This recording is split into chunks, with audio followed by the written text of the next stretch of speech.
Hello and welcome back to Ebenezer Cottage Garden. So today I'm going to have a little look at some of my salads, and normally when I grow salads I do the technique that you might have seen quite a few people do on YouTube, where rather than gathering them as whole big firm round-hearted lettuce, I usually just pick out the leaves around the edge and enjoy the salads that way, and they last a lot longer.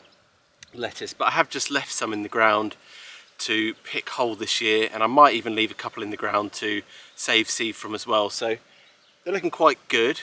I think if I left them much longer they would bolt, because I can see some of the middle sections starting to go outwards and upwards. But anyway, we'll get these gathered and we'll see what they look like.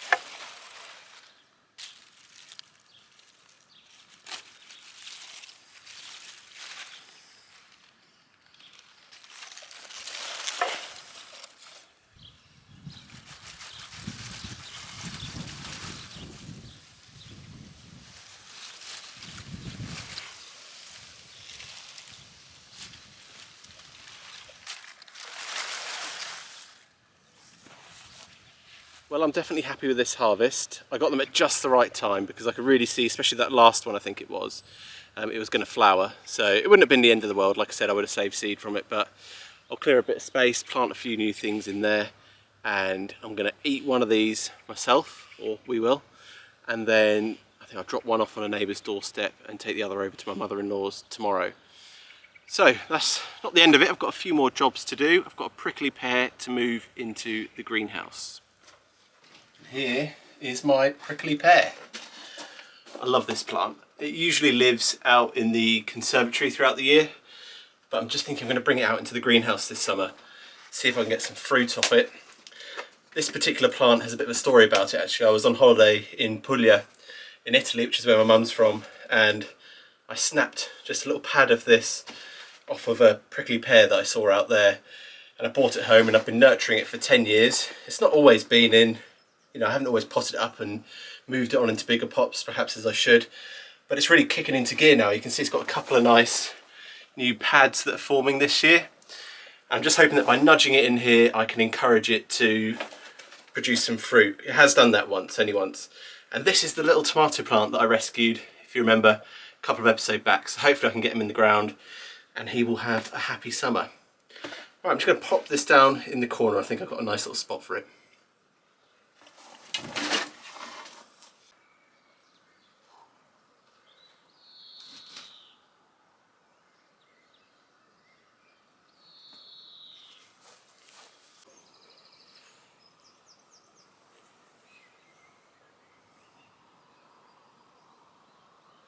As you can see, it's a different day now, but I thought I'd come in here and just show you my tomato plants. They seem to be doing all right. I need to really get in and just make sure that all the side shoots are out and have a bit of a session in here, give them a good feed, but I'm seeing some really nice fruit setting on them and some quite chunky stems. Oh, that is a big side shoot there. This just shows you how quickly these can sneak up on you when you don't even realise. Chili peppers seem to be doing okay. I'm just starting to see flowers set. A couple of things are a little bit behind where I'd like them to be, like some of my melons and cucumbers, but I'll do a full greenhouse tour in a couple of weeks or so. But something that was a little bit disappointing for me this year, considering I've had some real success for it in the past, was my garlic. It's not awful. That's not bad really, but it's just nothing compared to last year. And as I said in the previous video, I think that's because of the variety being wrong. So I've got a hard neck here rather than a soft neck, which seems to do well for me here in Norfolk. So a bit of a shame, but I've still got plenty of garlic there to work through. So I think I'm going to pick a few things for my lunch, and also some peas. We'll go see the peas because they're starting to form. As you can see, I've got some gooseberries here which are pretty much in the wrong place, the wrong part of the garden.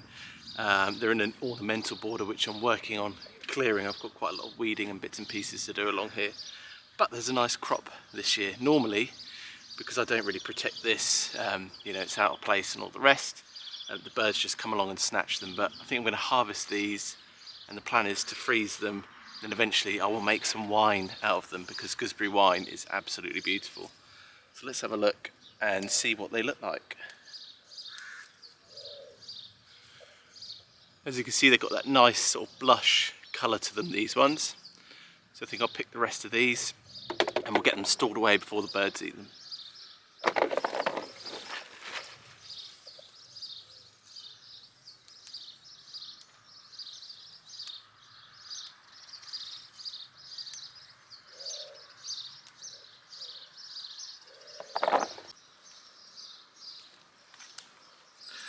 So the peas are starting to look quite good now.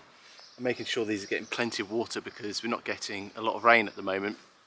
But yeah, plenty of pods. They're starting to swell, not in great numbers, but I'm getting some nice peas that I can crack open, as you can see, and enjoy. They're really, really tasty at the moment. And the trick with your peas is don't get greedy and think I want them to get as fat as they can get on the pods. Because once you do that, they lose all the sugar and they just end up really starchy, still edible, but nowhere near the intense flavour that you get from nice fresh peas. It's a nice little treat when you're out and about in the garden. So yeah, I'm going to pick a few of these just to eat really, I think. I don't think they're in great numbers enough to cook with today, but certainly next week they will be. I thought I might come out and harvest some of my fennel. These all went in a little bit late, so there's always a risk that they were going to get a little bit too hot and bolt, and I can see evidence of that with one of them, but the rest seem like they are still forming all right. So I think rather than pick them really small, I'm going to risk it, even if it's just a few more days, to see if I can get away with getting some slightly bigger bulbs. If not, and they do bolt, then I'll let them go to flower, and I'll use the seeds in cooking. You can make some lovely sausages with fennel seeds, things like that. And also these greens here work really well as an alternative if you're making pickles. You know, if you normally put dill in, same sort of flavour profile that you'll get from your fennel. So I'm going to leave these be for today. So I guess it's just me picking some salad for my lunch. Those big lettuces that I've got have already been eaten and distributed, so I'm just going to pick a few bits for my lunch today. So I can tell really that I'm just on the cusp of doing a big June harvest video.